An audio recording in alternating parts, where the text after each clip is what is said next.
आज आमर विजु जनता दल राज्य सभापति निर्देश आम दल किपर भाव आगामी दिन में सुदृढ़ हे से परामर्श देवे एवं जो सरकार चली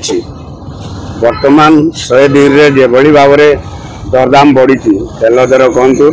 प्याज दर कहतु आलू दर तार कौन नियंत्रण हो पारु नहीं बोधे सरकार इकोनॉमिक उपरे तांकर धारणा नहीं जाफल लोक मैंने हंतसंत होगा पड़ू। आज श्रीयुक्त नवीन पट्टनायक आमर दलर सभापति से डाकी समस्त जिला सभापति मान डाकी एवं वरिष्ठ नागरिक नेता मान डाकी निश्चित उपरे दलर आभिमुख्य एवं आगामी दिन में दल किभली आहरी भल करिवो एवं जेभली भावे पराजय स्वीकार करिछि जनमत की तो स्वीकार करबा हेबो